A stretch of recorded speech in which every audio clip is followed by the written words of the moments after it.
The Jean Nicod lectures, started in 1993, have run yearly without interruption until the pandemics.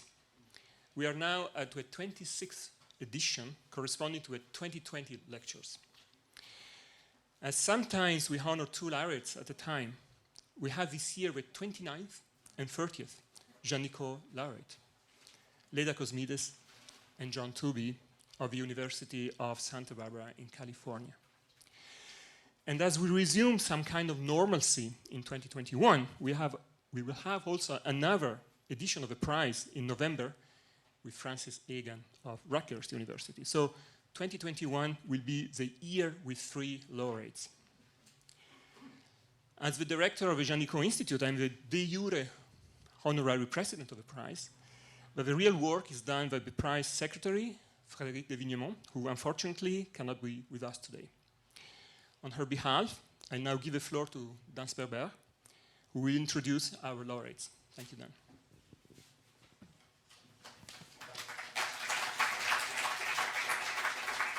So it's indeed my great pleasure to introduce the Jean Nicod lecturer, Leda Cosmides and John Tooby. Just a few words about the background and how come they are here with us. So they both got their PhD at Harvard in the 80s. Leda got a PhD in cognitive psychology. You did, John, in biology. No, in anthropology, sorry. In anthropology, but you had a biological background, and beyond that, even physics. Yeah, so a very scientific mind, which you demonstrated ever since.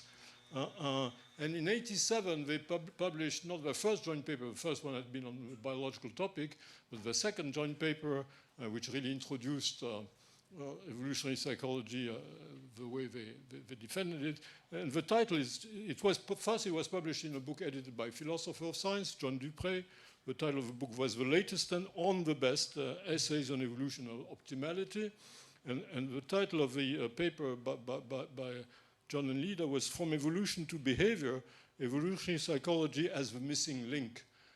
And in that title, there's a clear indication of how radical the take was on how the uses of evolutionary thinking should be made in the study of human behavior, culture, and so on. Missing link, why? Because in those days, you may remember, for those who are old enough, or you may have heard about it if you read storybooks, sociobiology in its earlier form was fairly dominant, and a general approach from people looking at society, animal and human society in a biological perspective was to assume that you could somehow explain behavior, in particular social behavior, directly on the basis of genes. And they made the point, which in a way should be trivial, but working it out in detail, there's nothing trivial about it, is that of course there's a missing link between gene and behavior, namely the mind, namely psychological mechanism. And this opened in evolutionary approaches to, in particular, human affairs, a whole range of issues and problems, to the study of which we made such major contribution that the field was really changed thanks to their work. In 89, Leda published a paper, again, with an interesting title, The Logic of Social Exchange, Has Natural Selection Shaped How Human Reason? An interesting, what's really symptomatic about this title is that evolutionary approach to psychology had focused on those aspects where the relationship to fitness is the most obvious, sexuality, mating, and so on, again, for sensible reason. But of course, the relevance of an evolutionary perspective to the study of humans depends on its extending to the whole range of psychological mechanisms. And you know, if you ask indeed about, as she did in the title, has natural selection shaped our human reason, that is really a big, exciting challenge. I had the privilege of being one of the reviewers of this article, and you know, many of you, I guess, in the room have already not just had papers reviewed, but done reviewing. it's not always very gratifying to do that. This was the most stimulating paper I ever had to review. It was very rich. I had agreements, disagreements, but I was so stimulated, and I insisted that it should be indeed published, and that all the issues it raised should be debated publicly and not in the reviewing process. In '92, they co-edited a book called The Adapted Mind, Evolutionary Psychology and the Generation of Culture. And now you see that extends, it's not just psychology of the individual, but the social and cultural aspect is present in the perspective. Well, it's an edited volume, but they have 200 pages in it. That is, their contributions, 2 chapters to this book are book length. And they were kind of developed a précis manifesto for where evolutionary psychology, how it might develop. They had been recruited the year before both in Santa Barbara, leader in psychology, and you, John, in anthropology, where they founded a Center for Evolutionary Psychology, where they trained many great younger researchers, which many of whom occupy important positions in the field in the States, and where they've been doing work on, again, a wide range of topics: cooperation, coalition psychology, judgment and uncertainty, visual attention, kid detection, memory, emotions, and so it's a very rich exploitation of this evolutionary perspective in the study of a great variety of psychological phenomena. And their work has had a major influence on a variety of issues. First, directly on psychology. So if you look at the mentions of an evolutionary perspective in psychology before the 80s, first, they are rare. Second, they're typically extremely superficial. They're not really helpful.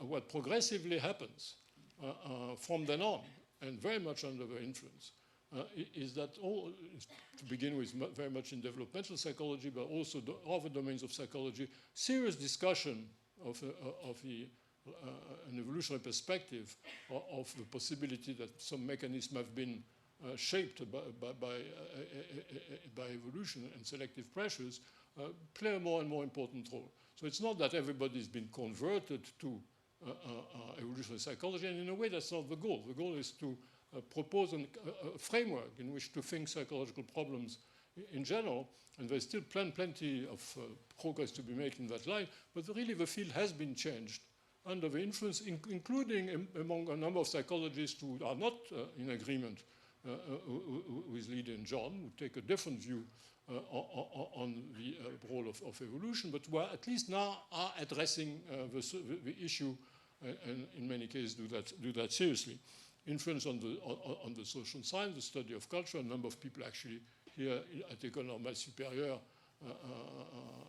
Institut Jean Nicod, are working on social and cultural phenomena in a way that is strongly influenced by the evolutionary psychology as proposed by John and Lida. And philosophy. And the Jean Nicod lectures are lectures in philosophy. As I mentioned, the first paper was published in a philosophical volume. And a number of philosophers have really been strongly influenced by Leaders and John's work. Steve Stitch, for instance, Peter Carruthers, a French philosopher who's made his career in the United States, Edouard Machery. Just to give an example of the richness of issues that are raised. So here's the title again, I can't discuss papers, of a title of a paper by Steve Stitch and Ron Mellon, The Odd Couple, The Compatibility of Social Construction and Evolutionary Psychology. So it's a nice title because you might say, biological approach and so on, evolution, that's going to be reductionist, totally against any kind of contribution that you may get from the standard social science. Well, no, the issue is much richer and more complex, as this title suggests. Of course, there have been a lot of critics, again, among philosophers, Jerry Fodor famously, Kim Sterranley, a former Jean Nicod lecturer, has strong reservations about your program. John Dupré was the editor of this volume, has become more of a critic of evolutionary psychology, and a number of others. But these are extremely interesting discussions. What's not so interesting is there have been a lot of polemics also. Polemics from various quarters, including some philosophers, who really caricature the program or attack it on ideological ground without looking at the substance.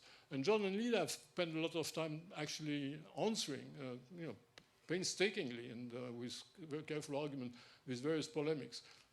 But I think the paying attention to the scientific substance of what we propose is very much in the spirit of the Nicod lectures, where we're trying to put together a philosophical and a cognitive perspective. So I'm done. Thank you, Dan, and thank you. And Dan has had a huge impact on our thinking over the years, and it's and not to mention, we might be fast food workers at McDonald's if it weren't for his role in crucial points. But anyway.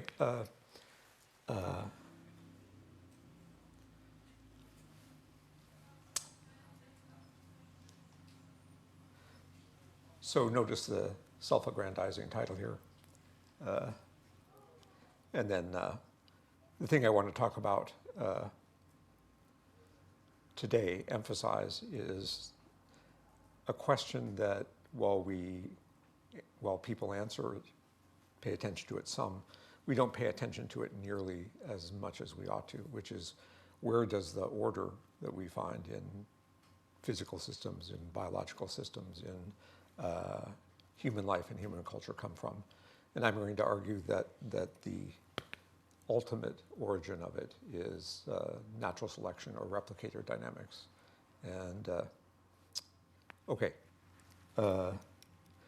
And one thing about a talk like this is that every time I write out in linear form how to cover a complex structure, I realize I should have started someplace else.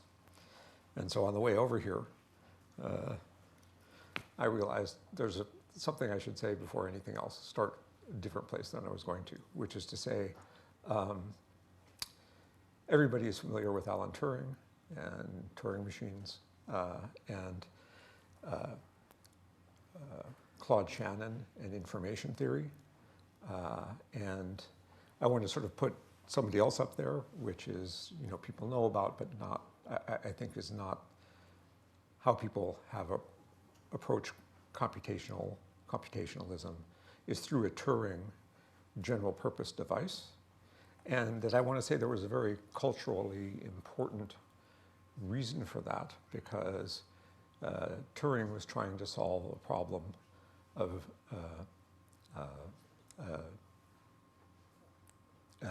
decrypting. And the evolutionary antagonist was an entity which is trying to remove any possible predictability out of the signal. Okay. And so by the very nature of the problem, the kind of computational device he envisioned was the most general possible kind of computational approach. And so, and that's was technologically extremely useful. And so that's just been the sun or the black hole or whatever, the huge gravitational force around which our thinking about computationalism originated and has continued. And also, there's another kind of cultural reason, that if you want to make it's how much better is it to make a tool that you can take with you everywhere and do many, many things with it, as opposed to work really hard on a tool and it can solve this one problem, but not this other problem over here. So there's this, our intellectual effort is drawn towards general problem-solving approaches and away from the fact that lots of problems in life can be solved very simply and elegantly if you target and you don't get too ambitious about what it is. You just have a narrow scope on a particular family of problems. And then you might find very elegant, very, I don't want to say too simple, but elegant and not too complicated ways in which problems can be solved, right? And that so that the other person is Norbert Wiener or Wiener. I don't know how he pronounced it, but we Americans pronounce it Wiener anyway, or Weiner. Anyway, that he started to work at the same time as Turing. In fact, he'd done earlier work on probability theory, which turned out to be highly applicable to what he came to call cybernetics, right? And that has a sort of old-fashioned flavor to us now because of the dominance of this sort of Turing paradigm. But what he was trying to solve, he wanted to put himself in the service of the war effort. And he found himself ending up working on aircraft fire control systems, right? So here you have a problem. You're just trying to shoot down aircraft, and you can't really hit them because they're too small and fast moving, but you can, the closer you can get so the shrapnel explodes to the general vicinity. So you have to have the thing timed to go off at the right altitude. The planes are moving targets, and so you can't shoot to where it is. You have to anticipate where it's going to be, and that and also what will happen to your projectile on the way. Sort of the winds on the way up, and the air density, and the winds where the plane is, and there's all sorts of different parameters in a fire control system. And also there's the delay, right? So you have to take into account how long the transit will be. So there's all these different factors. And he realized that prior to this, you sort of, fire control system, you figure out sort of what you're aiming at. And then it was conceived as that the machinery which then turned the thing was just machinery, right? And he realized that this was communication, that the delays in the properties, physical properties of the rest of the system all require a certain kind of communication and feedback. You develop the idea of feedback, right? And so here you have so there's a whole cybernetic approach to information processing. And in the cybernetic approach to information processing, you're not a machine contemplating the universe and not doing anything. You are, in fact, in the middle of a system which is designed to have effects on the world. And so the task environment matters. What does the world look like? That matters. And then what does your body, what you're controlling look like? And then there is a definition of success, which is accomplishing something in the actual world, right? And so all these kinds of, so this, he developed a series of ways of thinking about, so he coined the term cybernetics. Actually, Ampere coined the word cybernetics, but he meant government by it. But anyway, so Wiener coined the term from the Greek for steersman, right? Because he thought of things as a regulatory system, right? Okay, so computation as a specialized set of arrangements in the service of a function with a definition of success in a task environment with the entity. For our case, for humans, it would be the organism. But anyway, the artillery and the engines for changing the trajectory and so on, the radar system and so on. Or you could do the same kind of analysis on a drone. And the point. So the next point is a very. It's both trivially obvious, and yet I don't think we've really ever civilizationally come to terms with it, which is that leaping ahead, we are cybernetic systems came into the universe inside replicating organisms to better regulate their set of transactions with the world, so they had higher fitness, they replicated better, right? And so that's where, to get my PhD, I had to translate a significant chunk of Teilhard de Chardin because the people testing me were very sadistic. But he had all these things about the transition from Neanderthal to Homo sapiens was the most metaphysically significant thing since the change from the mineral kingdom to the living kingdom, right? Anyway, and it was full of French tenses, which I still don't understand, but pluperfect, subjunctive, historic. Anyway, but the point here is that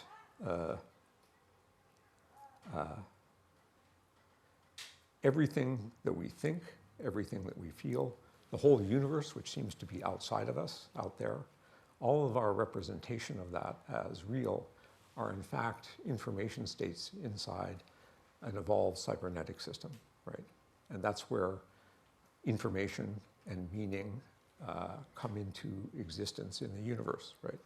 And it comes into, and so there's that, and then we make devices and so on. So there's downstream effects of our high levels of organization and cybernetic meaning.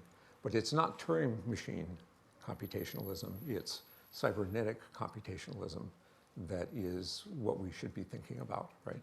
And even though that seems far-fetched, because the more complicated things you're going to be doing, the more you might pool different sorts of information together in different kinds of cognitive subsystems. And so it will seem like we can think about anything, and we are seeing the world, and there's no internal. But that's not true. There's all, neuroscience and so on has discovered all sorts of different subsidiary, quasi-autonomous systems for representing and muscular control and spatial and visual processing and so on.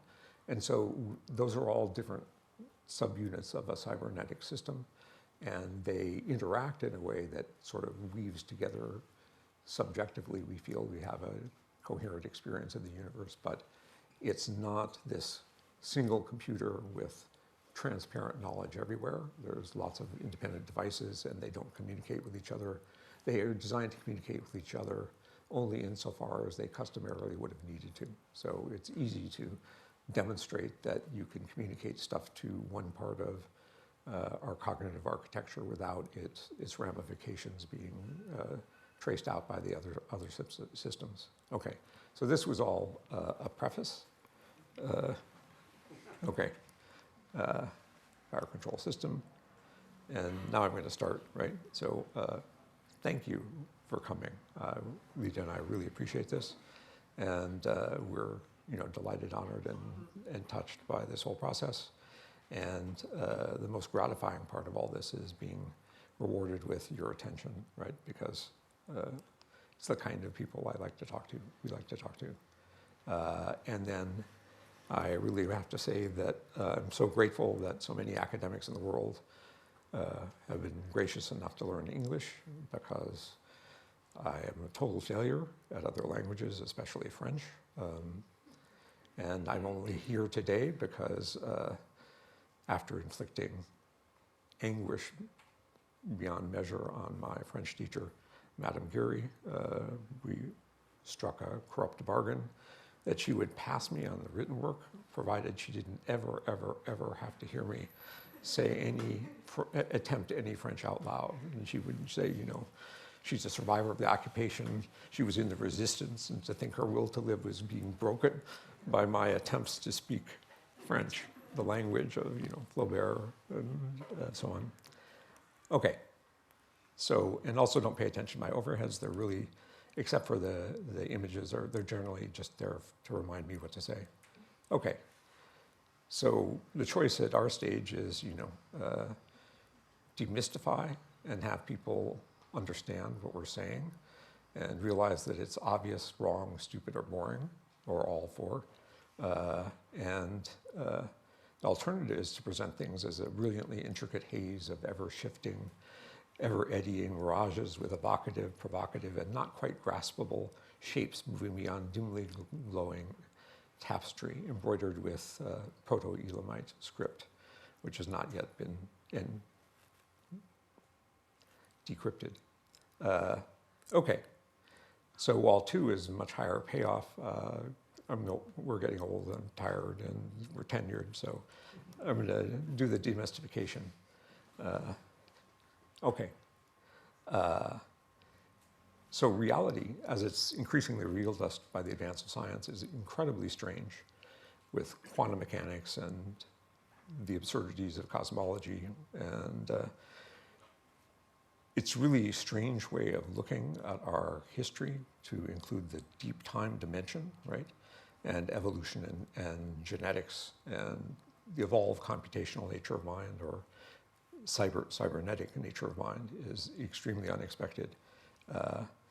The world is unexpectedly different, immensely larger, immensely smaller, immensely slower, immensely faster, immensely more ancient, having more levels, and just fundamentally stranger, right? So the point is that the key elements of scientific reality flagrantly and repeatedly violate our familiar concepts, and which sort of, in the flight of, it's not entirely true, a lot of science studies and so on, but a lot of science is the direct opposite of, working out cultural agendas. It's dispossessing yourself of things which are even before culture, which are deeper than culture, which are very hard, deeply entrenched ways we have of thinking. So we have to repress all that to get to what is true. So I talked a bit about the cybernetic here and how a cybernetic form of information theory is in emphasis and some of its foundational concepts somewhat different than normal information theory.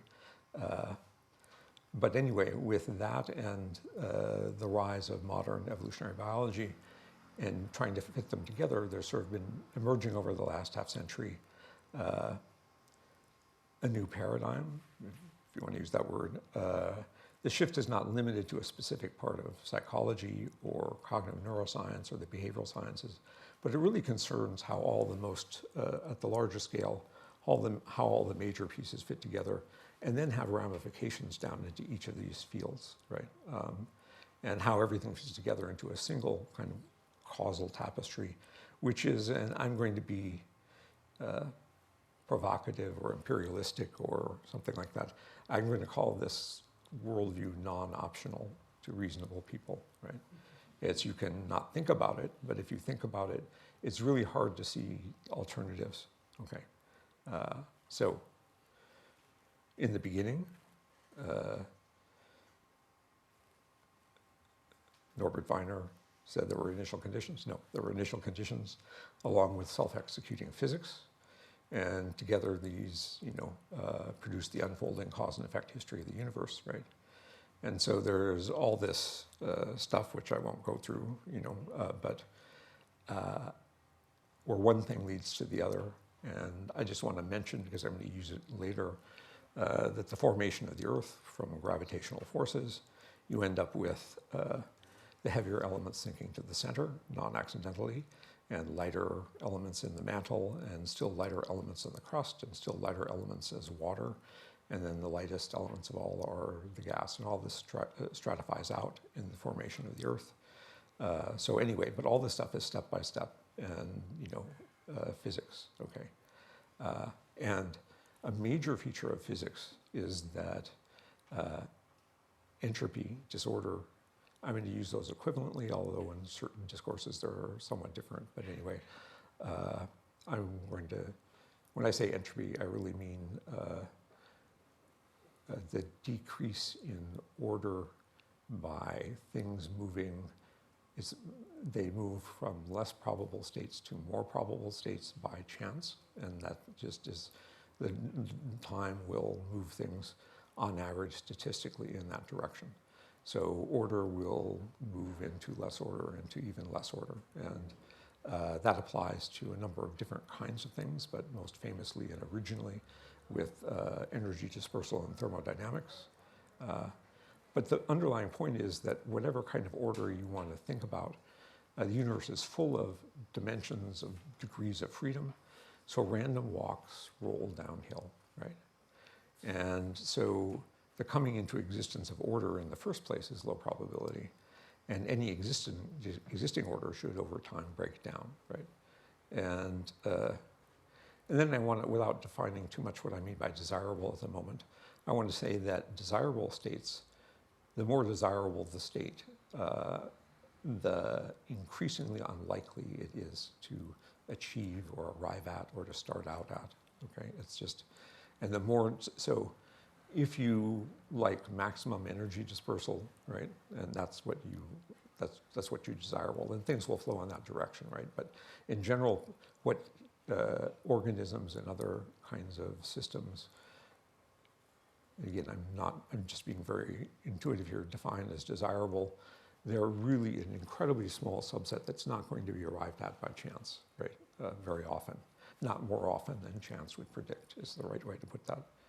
So if you walk in the space of proteins, you're extremely out there in astronomical state space before you have a transparent protein matrix for like the lens, or the pigment in the retina, or features. Anyway, all these things are extremely unlikely. Okay. Now, one of my favorite experiments in the history of time. I'm sorry. When do I talk to? Am I already done with my time?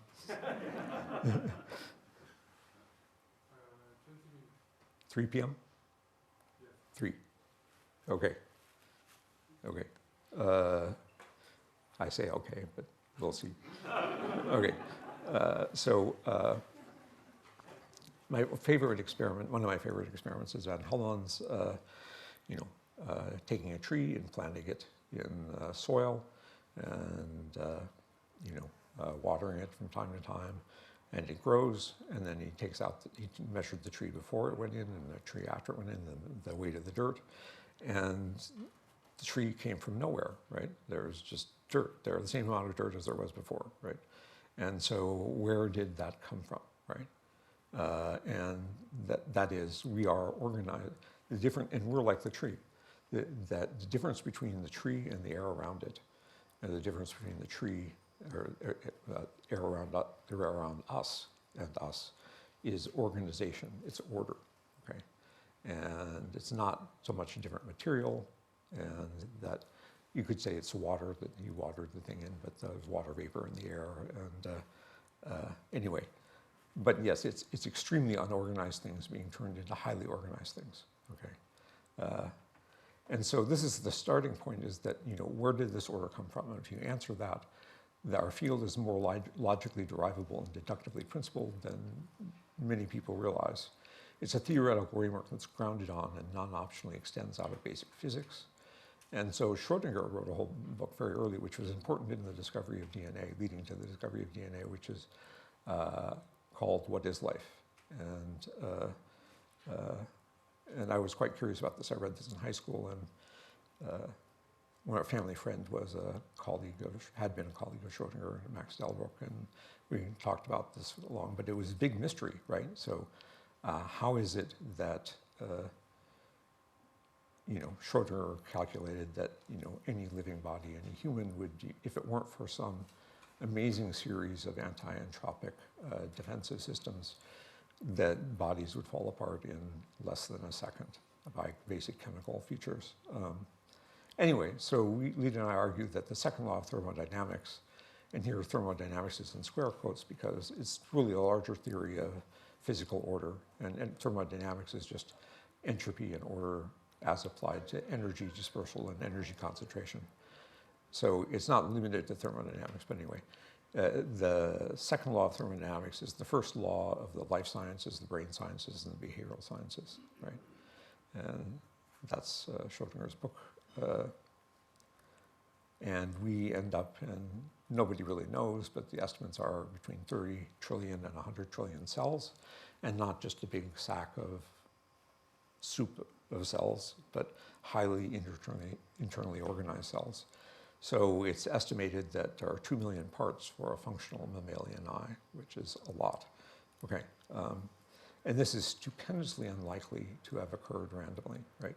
And so we all know that, but we need a physical process that is generating these incredibly high levels of order in the face of the general physical interactions which tend towards disorder, okay? And our order, I just use the word human nature, which people say is many things, or species typical design, or our functional design, but it's the thing which replicates from generation to generation, which allows us to operate in an extremely unlikely, highly functional way, right? So we don't walk into the wall, we go out through the door, we can form a fairly good representation of physical objects in the room, we can recognize objects, which is is a very hard problem for artificial intelligence. And we know, in fact, all these sort of competences are extremely difficult because it takes teams of, thousands over decades to start to approach human-level competences. And okay, so where did all this order come from? And it's not just us, but it's all these creatures on Earth. And so something is pushing back, right? And I know you're in suspense. Okay. So in the history of the universe, a key shift to be Gilles-Chardonian or whatever would be the transition from physical events causing other physical events causing other physical events to physical events causing a physical event, which is a system which has the capacity to precipitate or cause or bring about another system which has the property of being closely enough like the parent system to be able to itself then replicate again. And so you have the first origination of a chain of, unbroken chain of replicators, because there might have been others which went extinct. But okay, so in the history of the Earth, that happened, 3.5, 4 billion years ago. That was a momentous change, because why is it that this is so different, right? Okay. Okay. And one wants to draw, pictures of a planet with replicators and a planet without replicators. They look really different, right? Okay. And so I'm going to do a slight discontinuity. So non-optional features of this larger paradigm is physics. Everybody should adopt. Set theory, not too controversial. You can sort of think of it as a dynamic set theory. You have populations, and members cease to exist, and new members enter as a function of what members were previously there. So a set theory, but dynamic set theory that you can generate. But it's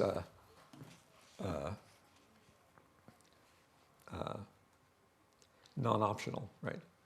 And the existence of replicators, and we know the organisms replicate, that yields a kind of feedback on the relative frequency of variant designs because of the systematic consequences of the design's repeated interactions with the recurrent properties of the world. And I'll have to unpack that a little bit, but that's evolution by natural selection. So it's non-random movement towards more improbably non-randomly good functional designs over time, which is what we're looking for. Right? So this is the only explanation, aside from artificial action, human intentional action, or organisms' action from their regulatory, their cybernetic systems. It's the only natural movement uphill is natural selection. And I don't want to get diverted by talking about spontaneous self-organization, but that's, even though people think it's something similar, it's really not. Okay. So the answer is evolution by natural selection. And so you have replication is this never-ending escalator that brings those design features that enhance functional capacity of the system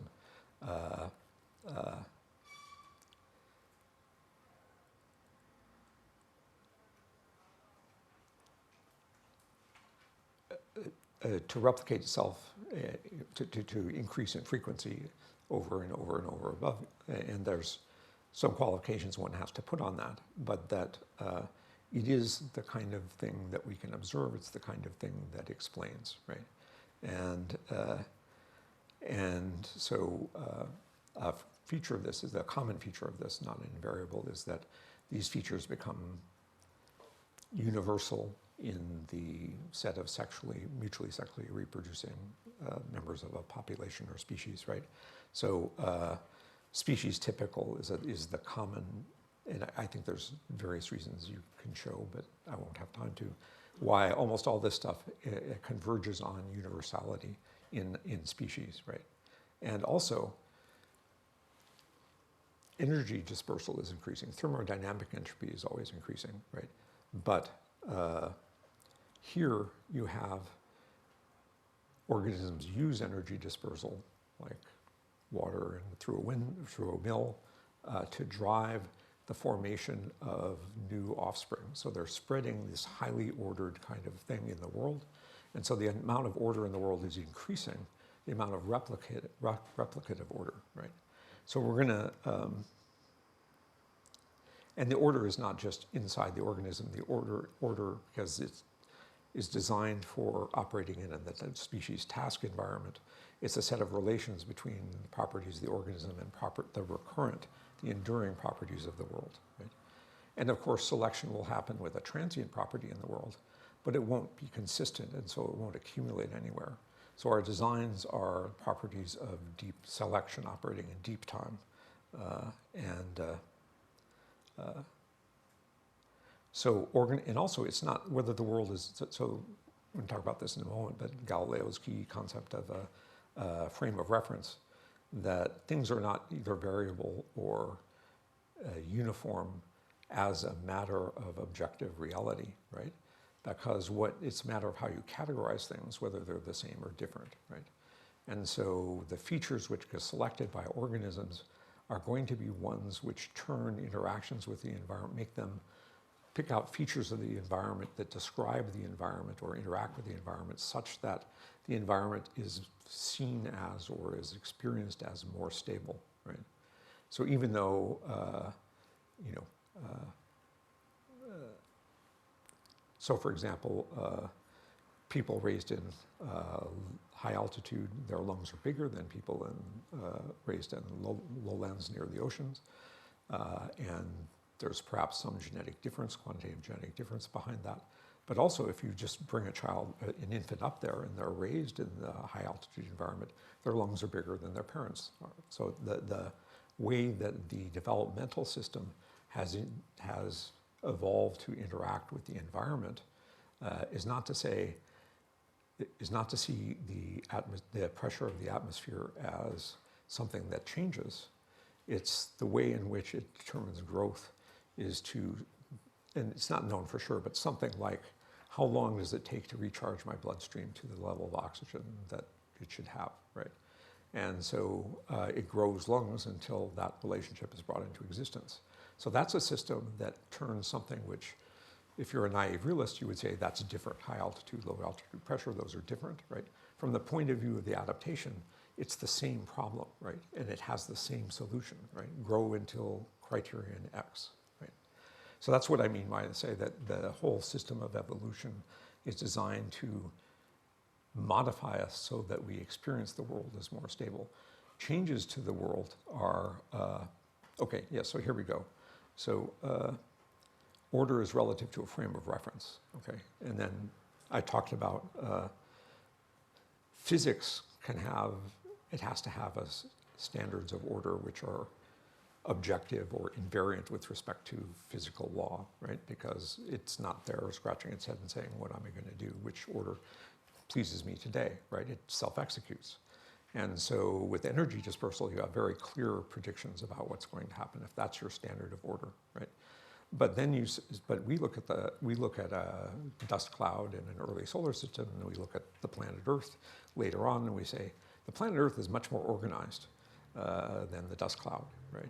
Because if you take association of chemicals by type or by density as a standard, then the Earth is more organized than the dust cloud, right?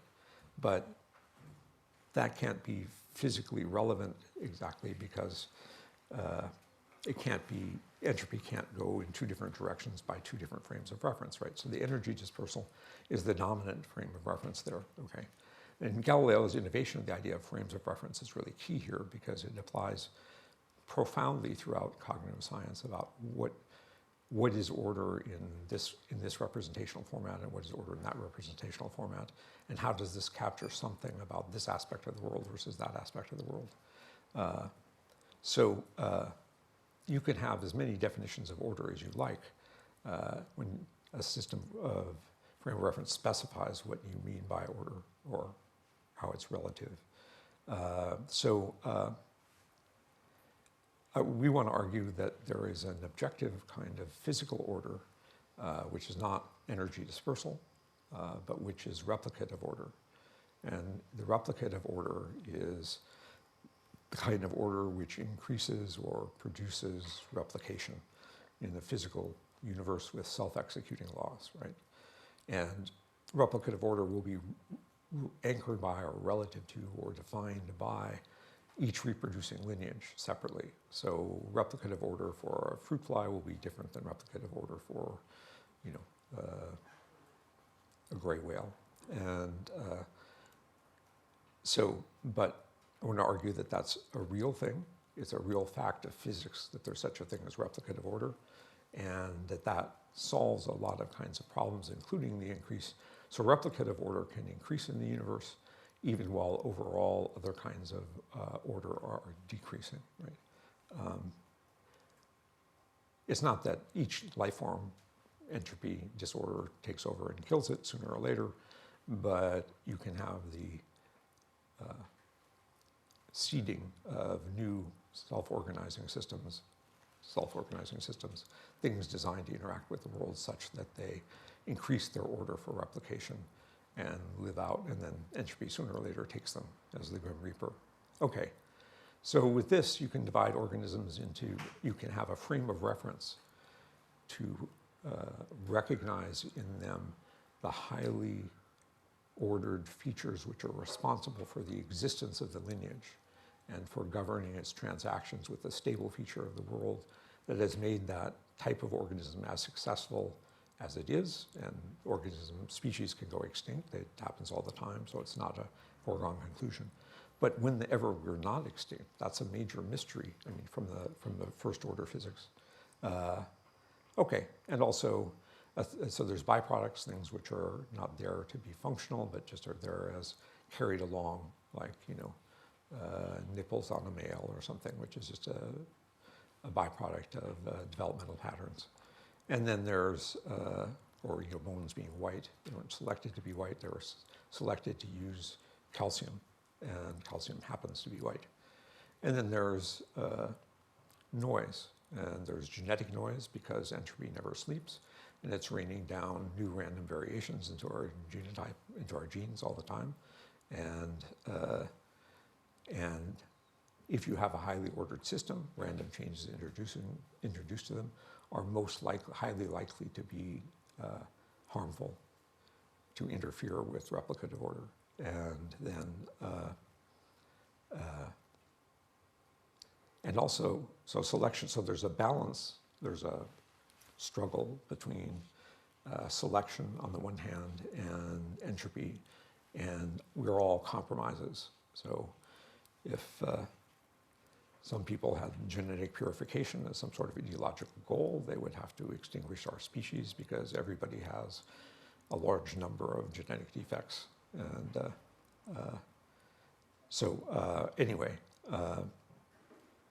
all organisms are intermediates between selection and the flow of disorder. And also, there's another kind of, so genetic changes are mutations, but environmental, so the organism depends on certain enduring features of the world, and those, a feature changes. That's an environmental mutation, and that also disrupts development. And so that's, so we're under assault from genetic and environmental perturbations. So functional architecture is a consequence of selection which tunes the interaction between stable features of the world, adaptive problems, and the designs arising from favored genes. So why, if everybody has a different set of genes, why can we talk about the human genome? We can talk about the human genome because the set of genes in the past that have been interacting with each other for a longer period of time have tuned themselves to the presence, dependent on each other's presence of the environmental features, right? And those which are novel or new or relatively new or thrown together in an unusual combination, that can create disruptions. And so again, we're all messes, okay? Me in particular. Okay.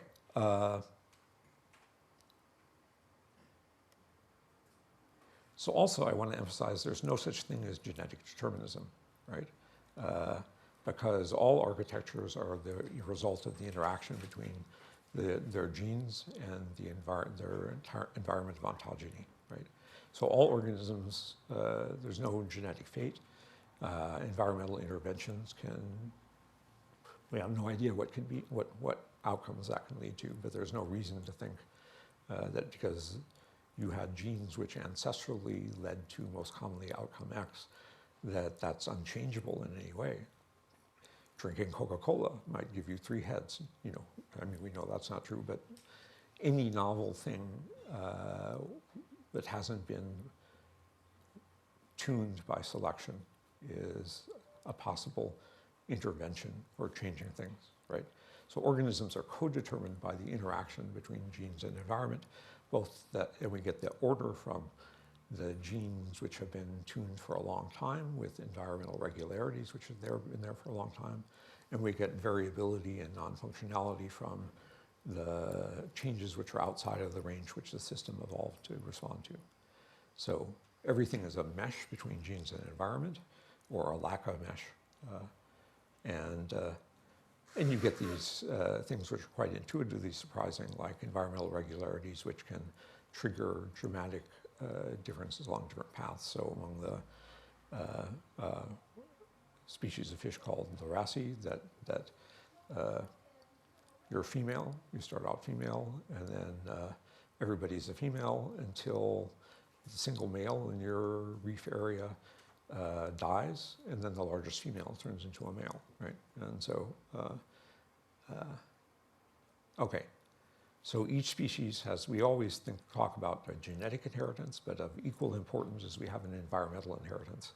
And what could it possibly mean to say we have an environmental inheritance? Well, genes are inherited by highly tuned replicating systems fighting entropy, right? But environmental inheritance happens because a regularity tends to hang around, right? So if there's been gravity before and there's gravity that's generated, that's something you have environmentally inherited.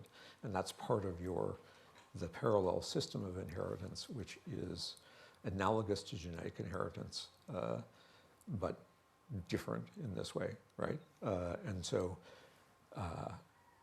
people don't really study things so much from this point of view because there's so much which is constant and you don't know it will take a lot of law work or maybe artificial intelligence to sort all this out, but logically and inevitably, it's a co-equal inheritance of environmental regularities along with genes, right? Okay, and then we end up with yay, us, in all this complex structure. And then I just want to say that this is the answer to what you might think of as the Gray's anatomy mystery, which is, or there's 2 answers to it, of which I'll talk about one. But basically, why is the case that you can have a Gray's anatomy which you open up and you put your finger down on an illustration and the most minor feature of human anatomy, and you can find that virtually anywhere in the species range, right? So why does it take one, if we're all different, why can we have one book which gives all of our anatomies? It's the same anatomy, right? Why can there be a species typical design, right? And so this whole selection leading to predictability, to the extent that something is different for genetic reasons, that means it encounters other conditions and that it can be less well tuned, right? So if you have the highest level of predictability which tends to select for genetic uniformity. And even things that seem like they're genetically different and people talk about as neutral, right? ABO blood groups and things like that. When you really run population cages, not with humans, but fruit flies, right, on them, and you take, some different set of frequencies, 5 minutes, okay. Remember, there's different frames of reference. Okay, I can't remember what I was saying. You think it's neutral? Oh, you think it's neutral, right? Well, in fact, if you do a characterization of all possible genes of that length and you just do random walk there, you'll find that only a very tiny proportion of them lead to a functional phenotype at all, right? So even things that are neutral, it's like saying we took the 100-meter winners in the Olympic Games and they all came in together within 1/100th of or within a 1/10 of a second or something. And so this is really, so therefore that shows that the competition was neutral. But there's been all sorts of preceding competitions where where competitors have been screened out, right? And so it's neutralism it's only after this huge filtering, right? And I mean, there's some more you could say about that. Okay, so then the question is, what is, and this is really going to be at the beginning of my talk. What is the architecture? So the cybernetic architecture, the regulation, the regulatory system, which emerges naturally in replicating systems because better replication leads to better regulation leads to better replication, right? So that's why these things exist. And okay, and then historically we have this intuitive notion that you're not aware of being born and having a bunch of knowledge in your head, and so it's buried in implicit in various forms. And so that, people, Aristotelian position, there's nothing in the intellect which is not previously in the senses. Mind is a blank slate written on in the hand of experience. And Darwin, the first person to, you can argue whether he was the first person to ever think most abstractly of the idea of natural selection, but he was the first person who thought with remarkable depth and systematicity about what it all meant. And so he's talking about the Meno dialogue. Plato says that our innate ideas arise from the pre-existence of our soul, right? And they're not derivable from experience. So he's looking, okay, a nativist view, right? And here Darwin says in his notebooks before he's written Origin of Species, read monkeys for pre-existence. There's a second pathway by which knowledge, and we'll talk next time about what we really mean by knowledge, but knowledge enters the mind. And that's that mutations that predispose you to frame things and have data formats and ways of interpreting the world in creating a brain that develops that way. And if that is better for regulating transactions with the world, cybernetically better, then that you have content in your head now, and that didn't come in through the senses. That content came in through natural selection. And in fact, that content, from a Kantian point of view, that's the kind of, he said, space-time and causality, but we would put 100,000 other things on the list, right? And that our experience is organized by the data structures and procedures that are reliably developed as part of our species design, right? And I just want to say here, so I'll close with this. You're supposed to wipe your brow. Okay. So Kant said space-time causality, you need that to organize your experience. Yerkes was an American primatologist in the 20s and 30s, and he had a chimpanzee colony, and he raised chimpanzees from birth. And I can't remember how it accidentally happened, but there was a snake exposed to a chimpanzee who'd never seen a snake before. And the snake expressed all sorts of fear. And so here, the chimp did. I'm sorry, yes. Who knows we don't care what the snake felt, right? Because we, like the chimpanzee, don't like the snake. So there's prejudice for you. Okay, so there you have, so right there, Yerkes added 33% to our knowledge of innate ideas, right? And so now we have 4 things, space, time, causality, and snakes, okay? And I have another 2-minute story which I can skip or I can elaborate. It's, okay, okay, I guess I will steamroller on decency here. Okay, so follow-up work. So other primatologists noticed that rhesus lab-reared rhesus did not seem to express an initial fear of snakes. And so that was puzzling, right? But chimpanzees do, and chimpanzees are higher, right? and lower down rhesus, not as low as snakes, but weren't, okay? But then she did a very interesting set of experiments, okay? So she showed a rhesus model seemingly express fear out of snake, and then the rhesus, initially not afraid of snakes, developed a fear of snakes, right? And so you go, well, social learning. This is just what we need. It's a complete domain general kind of principle. And we knew it all along, and that's what humans do. And humans have erased all their instincts, and instead we have this sort of social transmission process, okay? But then she did something very unusual, okay? She then did the same experiment, but had the apparent rhesus fear reaction to both a bunny and the other rhesus did not become afraid of bunnies, right? So there's something about the snake versus the bunny, which is already in the head of the rhesus, right? And also you did, I think, flowers, and the rhesus did not become afraid of flowers, right? So what that means is you have a mechanism in the head which is already prepared to ontologically categorize objects in the world, right? And that snakes are more inviting of fear reactions than bunnies or other things are, although our dog was afraid of bunnies anyway. But the point here is that, in fact, it's a quite complicated system, because fear, you say fear, oh, well, that's natural, okay, but that means there's a gradient in the head with space that makes trade-offs about how close or far away or what to do compared to other competing goals.